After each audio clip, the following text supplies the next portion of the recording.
자, 마태복음 28장 1절에서부터 보도록 하겠습니다. 교독할까요? 마태복음 28장 1절에서부터 보도록 하겠습니다. 안식일이 다 지나고 안식일로 첫날이 되려는 새벽에 막달라 마리아와 다른 마리아가 무덤을 보려고 갔더니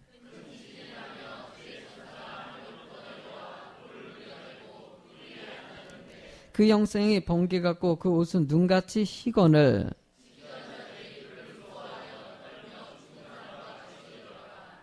천사가 여자들에게 말하여 이르되 너희는 무서워하지 말라. 십자가에 못 박히신 예수를 너희가 찾는 줄을 내가 아노라.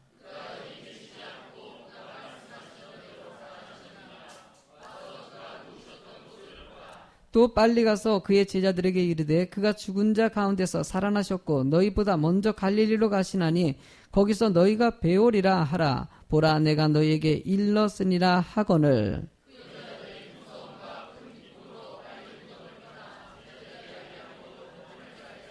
예수께서 그들을 만나 이르시되 평안하냐 하시거늘 여자들이 나와 그 발을 붙잡고 경배하니 예수께서 이르시되 무서워하지 말라. 가서 내 형제들에게 갈릴리로 가라 하가 거기서 나를 보리라 하시니라. 아멘.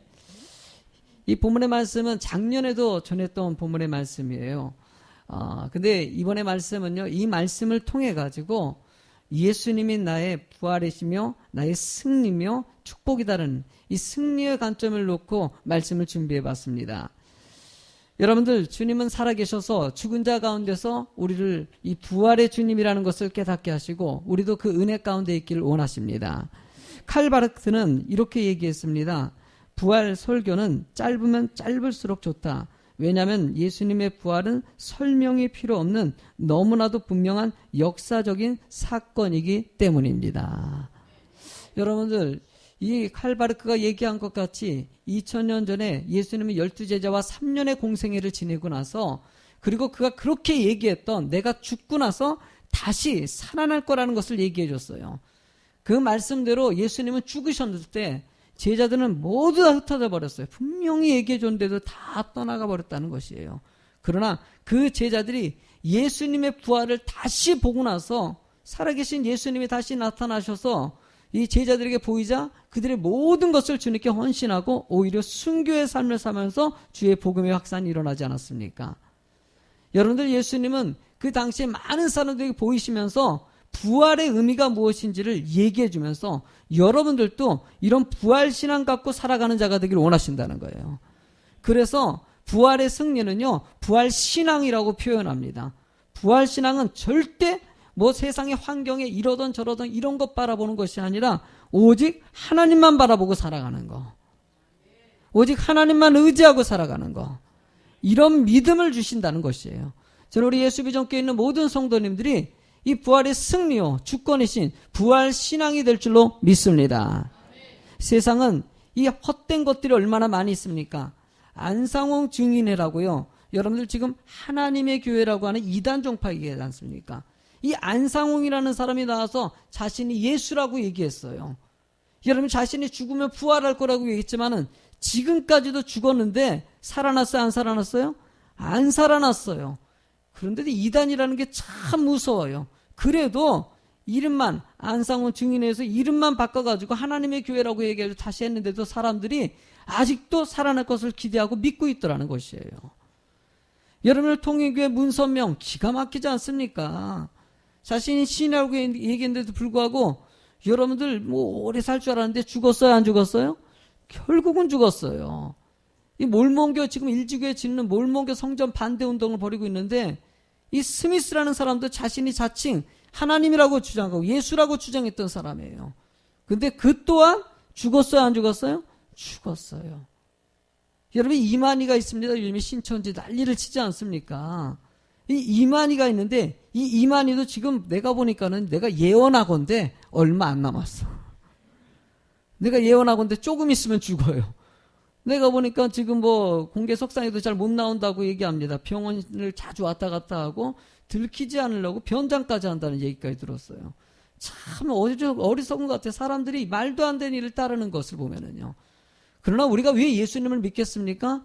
예수님은 죽은 자 가운데서 살아나셨고요. 많은 사람들에게 증인이 됐기 때문입니다. 여러분들 진짜로 경험한 사람들은요, 목숨을 헌신하게 돼 있어요. 왜 제자들이, 도망가 버렸던 제자들이 왜 하나님 앞에 자신의 목숨까지 들어가면서 헌신자가 됐을까? 부활을 받기 때문에. 그러니까 믿지 않을 수가 없는 것이에요. 누가 뭐래도 주님은 살아서 역사하시는 거예요. 저도 늘 그게 있어요. 누가 뭐라 그래도 친구들이 뭐 예수님 봤냐? 나한테도 물어봐요. 꿈속에서 나타나 봤느냐? 기적 얘기해봐라. 뭐 얘기할 때 내가 지금까지 예수님을 만나고 예수님이 살아계신 것을 내가 직접 경험해 보니까 누가 뭐래도 어쨌든 다른 사람은 다른 사람 일이에요. 여러분들은 여러분들이 일이고 어쨌든 나는 주님 안에서 벗어날 수가 없어요. 왜? 살아계신 주님을 경험하셨기 때문에요. 여러분들도 그 은혜가 있는 줄로 믿습니다. 여러분, 예수의 부활의 승리, 저는 세 가지 관점에서 얘기해 보자고 합니다. 첫 번째로는요, 죄악에 대한 승리라는 것입니다. 마태복음 1장 21절의 말씀을 읽어볼까요? 아들을 낳으리니 이름을 예수라 하라. 이는 그가 자기 백성을 그들의 죄에서 구원할 자이심이라 라고 얘기해요. 아멘. 우리의 죄를 구원하시기 위해서 이 땅에 오셨다는 것이에요. 목적이 그 일이에요. 3년의 공생애 동안 얘기한 것이 우리의 구원을 위해서 오셨다는 거죠. 제자들은 모여가지고 나름대로의 생각을 했어요. 이 이스라엘을 구원할 사람, 이스라엘을 갖다 해방시킬 사람, 이 세상에 왕같이 본 사람도 있었고 다양한 방법으로 예수님이 왔지만은 이 예수님이 예고자 하는 것은 우리의 죄를 구원하시고 이 구속한 일이 이 죄 가운데 살아가는 사람들을 자유하게 만들기 위해서 오셨다는 것이에요.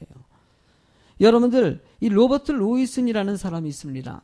로버트 로이슨이라는 사람이 어렸을 때 뭐 가정환경이 안 좋다 보니까는 그 인생에 폭력배 일원이 돼가지고 쉽게 하면 깡패가 된 거예요. 깡패가 돼가지고 자기 인생 멋대로 살아가다가 이 조지 위필드 목사님이 설교하는, 길거리 복음 전하다가 조지 위필드 목사님이 설교하는 말씀을 들었어요. 그 말씀을 듣고 그가 변화가 일어난 거예요. 그러니까 여러분들, 사람의 변화는요, 말씀을 통해서 임합니다. 말씀을 딱 듣고 나서, 깨닫고 나서 자신의 인생의 모든 것을 회개하고 하나님의 사람으로 바뀌어집니다. 그러고 나서 그가 고백한 시가 있어요. 복의 근원 강림하사 찬송하게 하소서. 이게 찬송가 28장이거든요. 복의 근원 강림하사 찬송하게 하소서. 한량없이 자비하시 측량할 길 없도다. 전사들의 찬송가를 내게 가르치소서.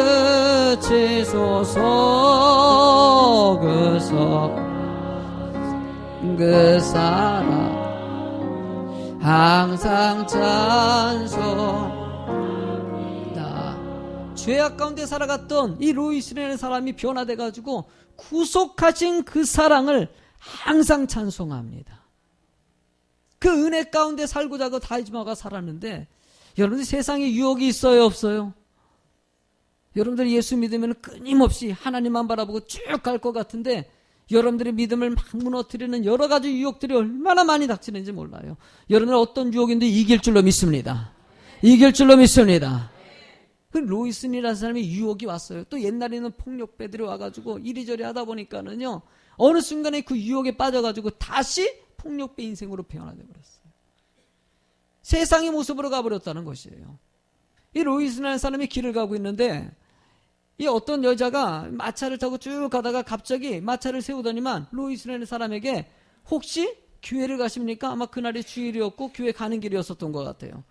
그러니까 로이슨 사람이 아이고 혹시 교회 가시는 길이면 제가 태워드릴게요 그랬더니 로이슨이라는 사람이 분명히 나 교회 안 다닙니다 라고 얘기해야 되는데 얼떨결에 나 교회 다닙니다 그런 거예요. 그러니까 이분이 아니 타세요 잠깐. 왜 탔어요?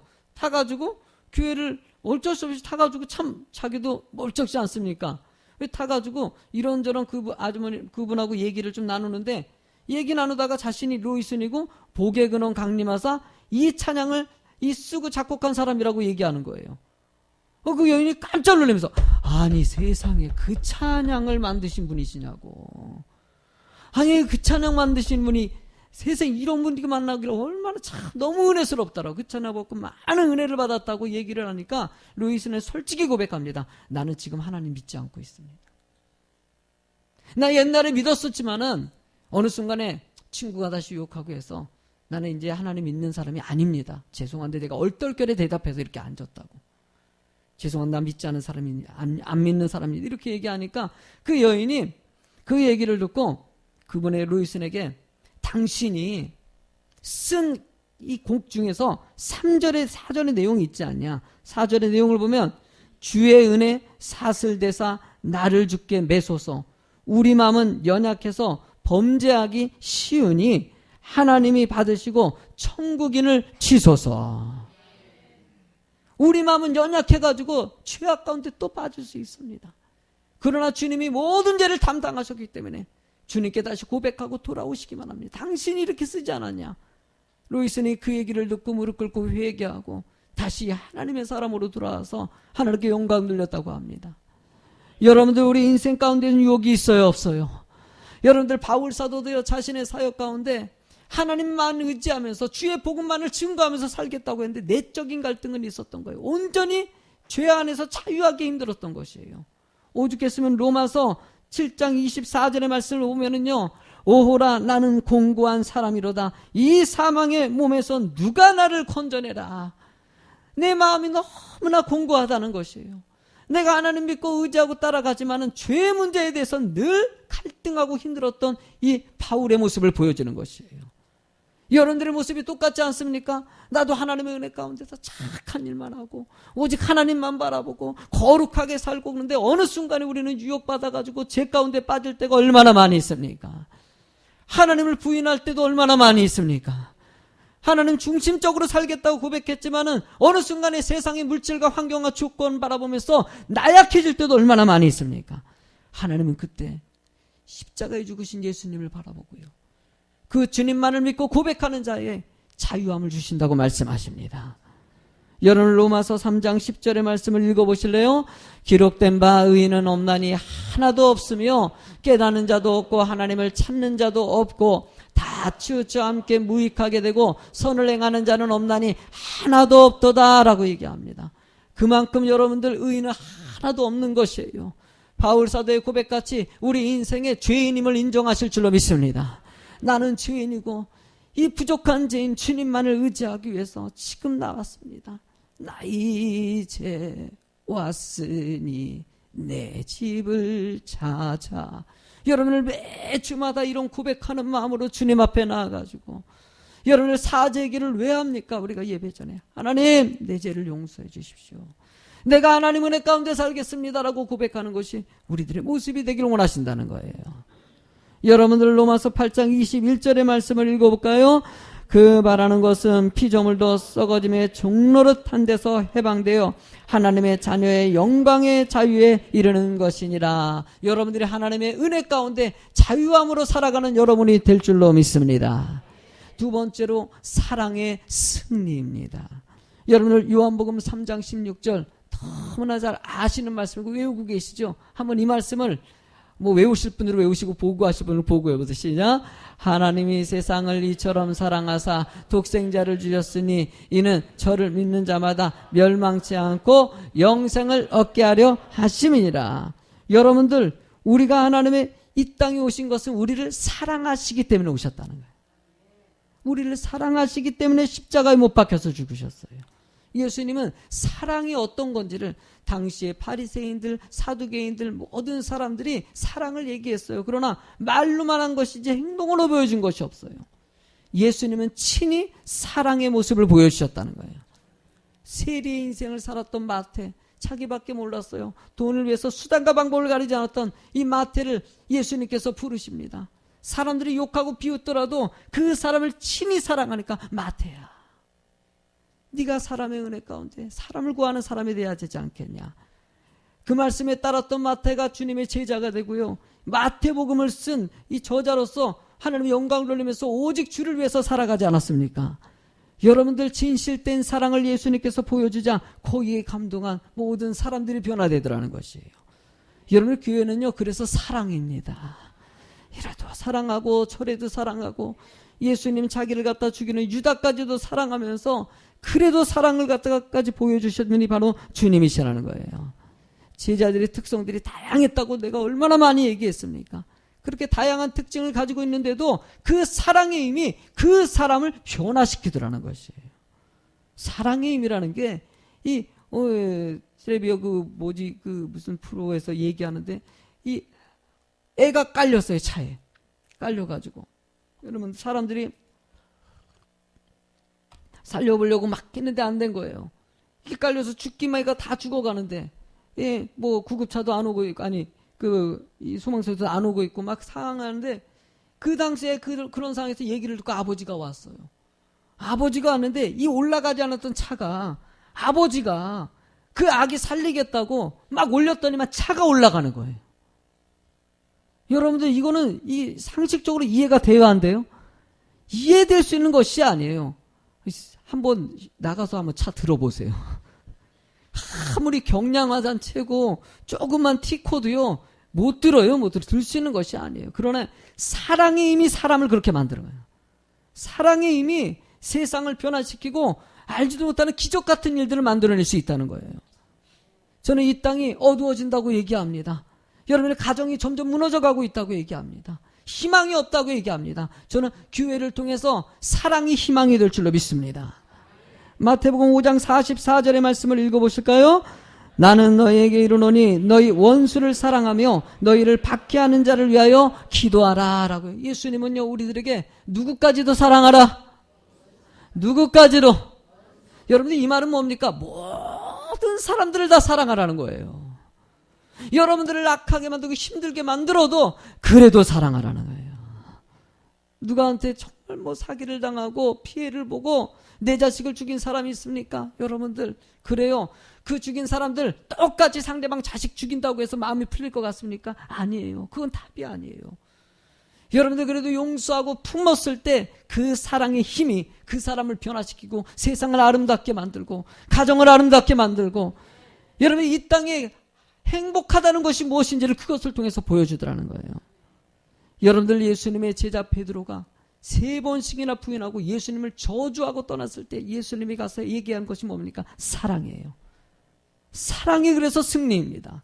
분열이 되고 멀어져 갈 것 같은 이 상황에 예수님의 사랑이 베드로를 변화시키고 오히려 큰 영적인 지도자가 되게 만들어가지 않습니까? 저는 여러분들의 인생도 그런 인생이 될 줄로 믿습니다. 스테반 집사같이 돌에 맞아서 자기를 죽이려고 하는데도 저들이 모르기 때문입니다. 저들이 모르기 때문입니다. 라고 얘기하는 것 같이 여러분들도 수용력을 가지고 이 모든 악한 세대 가운데 사랑으로 품는 여러분 꼭 되십시오. 여러분들 요한복음 13장 1절을 읽어볼까요? 유월절 전에 예수께서 자기가 세상을 떠나 아버지께로 돌아가실 때가 이른 줄을 아시고 세상에 있는 자기 사람들을 사랑하시되 따라합시다. 끝까지 사랑하자. 저 옆에 있는 분에게 한번 얘기해 주세요. 나 끝까지 사랑하겠습니다. 좀 이런 거 할 때는요. 한번 해주세요. 좀 시작. 뭔가 유혹이 오더라도요. 힘든 일들이 오더라도요. 상대방이 나를 피해를 주더라도요. 끝까지 사랑하는 여러분 되시기 바랍니다. 마지막 우리 3번째 같이 한번 읽어볼까요? 시작. 죽음에 대한 승리입니다. 아멘. 죽음에 대한 승리입니다. 본문의 6절의 말씀을 읽어볼까요?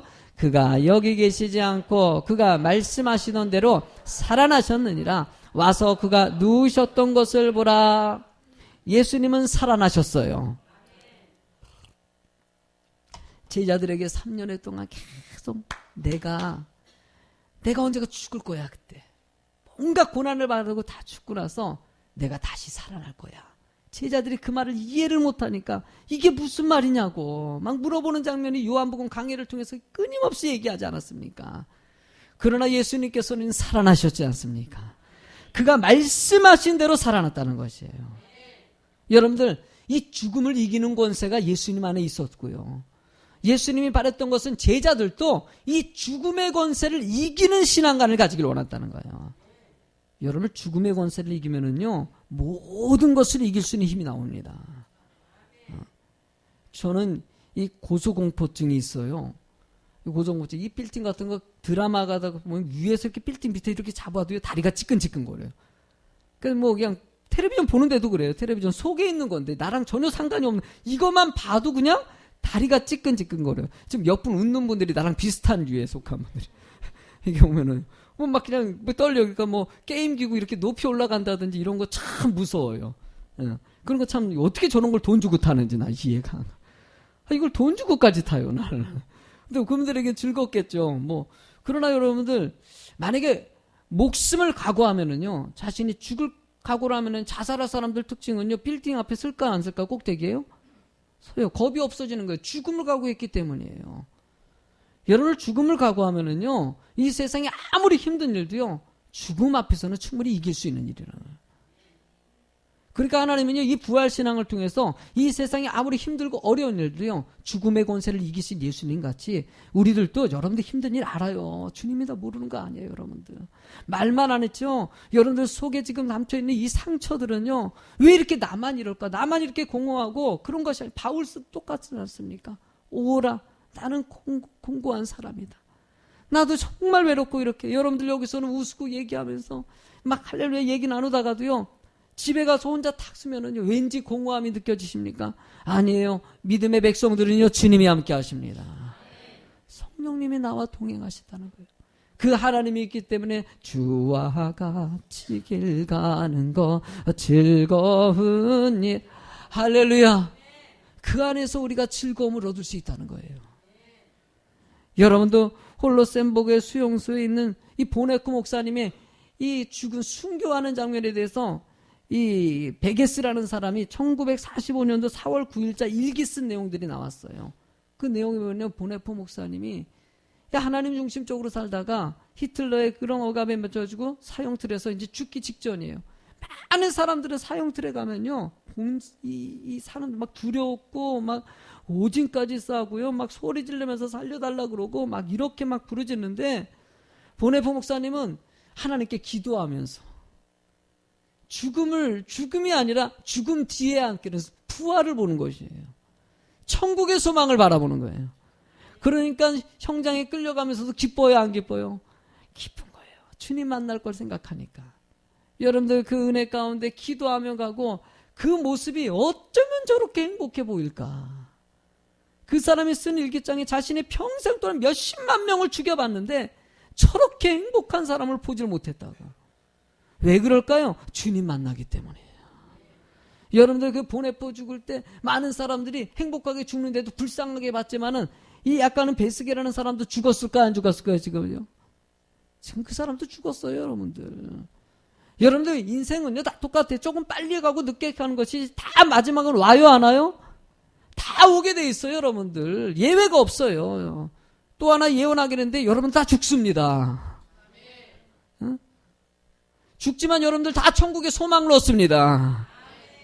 그게 우리의 은혜가 있기 때문에 지금 여러분들 그렇게 죽음에 대해서 너무 예의지 않고요. 그냥 하나님의 은혜로 감사하면서 내가 주어진 축복이 있다면 불쌍한 사람들에게 좀 나눠주고 베풀고 나만 잘 살고 이런 것이 아니라 이 은혜를 체험하면은요 하나님이 내게 계시면은 세상에 욕심낼 게 없는 것이에요. 주님이 내 안에 계시기 때문에 나는 여러분들이 그 사랑을 주고 나눌 수 있는 그런 승리의 주권자가 되실 줄로 믿습니다. 여러분의 구절의 말씀이 이렇게 써 있습니다.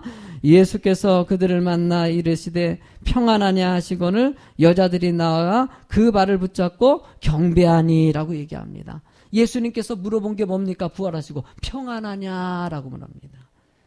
주님이 우리와 함께 하시기 때문에 평안하길 원하신다는 거예요. 저는요 우리 교회 주제가 너무나 좋아요. 하나님이 기뻐하고 누가 행복해요? 여러분들의 행복이 있어야 됩니다. 이것은 뭔가 환경 때문에 오는 것이 아니라 조건 때문에 오는 것이 아니라 내 안에 하나님이 계시기 때문에 행복한 것이에요. 나는 그 은혜를 누리고 살아가는 여러분이 됐으면 좋겠어요. 그래서 뭔가를 좀 알아야 돼요. 말씀을 통해 가지고 자꾸 세상에 유혹이 올 때 말씀으로 아는 사람들이 이겨낼 수가 있는 것이에요. 예. 여러분들이 그래서 이 믿음은 들음에서 난다고 하지 않습니까? 지속적으로 듣고 또 배우고 그러면서 하나님이 지혜를 주십니다. 깨닫게 하십니다. 이길 수 있는 능력도 거기서 주시더라는 것이에요. 여러분들, 어떤 할머니가 와가지고요, 할아버지가 4살짜리 손녀에게 이 색깔을 가르쳐 주고서 이제 애를 가르쳤어요. 얘야, 이거 무슨 색깔이야? 빨간색이요.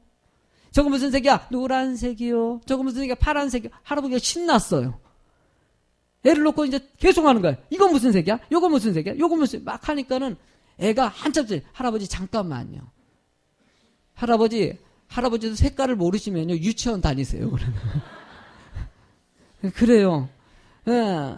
이 애들의 말씀을, 참 세상은요, 아는 것과 모르는 거의 차이는 엄청 큰 것 같아요. 난 그래서 여러분들이 늘 말씀을 깊이 있게 알 때, 하나님의 뜻을 헤아리고, 이 세상 가운데서 어떻게 살아야 될지를 하나님 깨닫게 해주십니다. 나는 말씀 잘 듣고요, 깨닫는 여러분이 꼭 되실 줄로 믿습니다. 여러분, 로마서 1장 4절의 말씀을 같이 읽어볼까요? 성결의 영으로는 죽은 자들 가운데서 부활하사 능력으로 하나님의 아들로 선포되었으니 곧 우리 주 예수 그리스도시니라 라고 얘기합니다. 부활의 능력이 여러분과 함께 하실 줄로 믿습니다. 여러분들 통해서 세상이 변화되는 역사가 예수님의 부활을 통해서 우리가 믿음이 더 성장하는 제자들의 모습인 것 같이 우리들도 이미 그 믿음이 있습니다. 그래서 여러분들이 가는 곳에 주의 은혜가 임하고요, 변화가 일어납니다. 따라합시다. 내가 가는 곳에 나를 만나는 사람이 축복의 사람이 된다.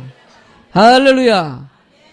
여러분들, 이 앞에 있는 이 달걀 이뻐요, 안 이뻐요? 내가 사실은요, 이걸 뭐 해마다 이렇게 하면서 목사님 전회교회에서도 했었고, 내가 개척하면 이게 참 좋아서 달걀을 이걸 왜 하냐, 사실 좀 궁금했어요, 하면서. 그래서 어저께 좀 찾아봤어요. 이게 도대체 이걸 왜 하는지, 이걸 왜 꾸며서 올리는지. 그래서 나는 이렇게 생각했거든요. 달걀이 깨어나잖아요. 그리고 병아리가 태어나는 것 같이 다시 태어난다, 뭐 이런 의미로 생각했는데, 그거 의미도 맞아요. 그 의미도 틀린 것이 아니에요. 그런 의미로 생각합니다. 근데 보니까 이거에 대한 이야기가 있더라고요. 그러니까 십자군 전쟁 때 유럽의 그런 전쟁으로 확 물들어갈 때, 이 어떤 어떤 여자가 남편이 군에 갔는데 지금 생사를 확인할 수 없는 것이에요. 연락도 끊기고 뒤에 안 돼서 이 여자가 남편을 찾으러 간 거예요. 유럽으로. 프랑스로 찾으러 가가지고 그 지역, 남편이 이제 전쟁이 일었던 그 지역에 가가지고 했는데 찾았는데 못 찾은 거예요. 전쟁이 너무나 혼민하게 되고 어떻게 된지 상황을 몰라요. 많은 사람 죽어나가고 있으니까. 이런 상황 가운데 이 로잘리라는 독일 여성이 부활절을 앞두고 나서 그 마을의 아이들을 기쁘게 해주려고 뭔가 하나를 계획했다고 합니다. 뭐냐고 하면은 아이들을 모아놓고, 얘들아, 숲속에 이렇게 이쁜 둥지를 만들어 놓으면은 그 둥지에 새가 아름다운 이 알을 낳아놓을 거다, 이렇게 얘기를 한 거예요. 애들이 그 꿈을 가지고 막 새 둥지를 만들어 놨어요. 새 둥지를 만들어 놓자 이 로잘리는 여성이 달걀을 갖다가 이쁘게 색깔로 가지고 꾸며가지고 그 둥지 안에다가 다 넣어놓은 거예요.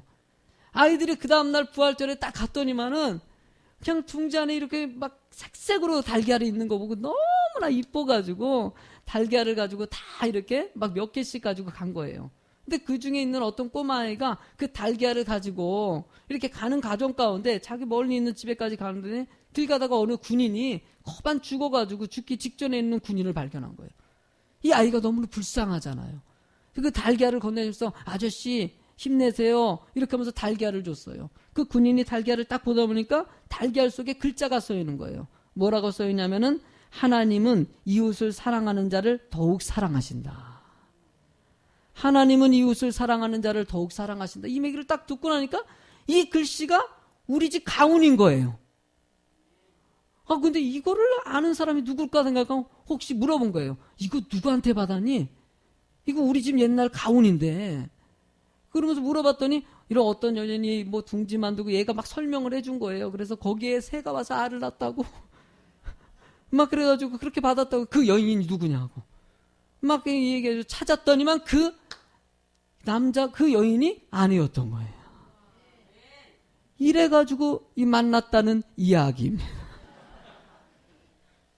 여러분들 참 그래요. 참 그 얘기를 통해 가지고 달걀을 통해서 하나의 소망을 만들어내지 않습니까? 희망을 잃었던 이 여인에게 이 달걀이 희망이 된 것 같이 우리가 이쁘게 꾸미면서 여러분들이 이 달걀 줄 때도 같이 한번 읽어보세요. 하나님은 이웃을 사랑하는 자를 더욱 사랑하신다. 아멘. 여러분들 달걀 주면서 사랑으로 주시기 바랍니다. 그 사랑이 상대방의 마음을 열게 하시고 하나님의 축복을 주신다는 거예요. 이 부활절의 아침 하나님의 은혜 가운데서 이 사랑이 온 지경에, 이 죽은 권세를 이기신 예수님의 사랑이 온 지경에 퍼져나길 주의 이름으로 축원합니다. 우리 부활절이니까요, 영광의 주님 찬양하세. 이 찬양을 하나님께 영광 드리겠습니다.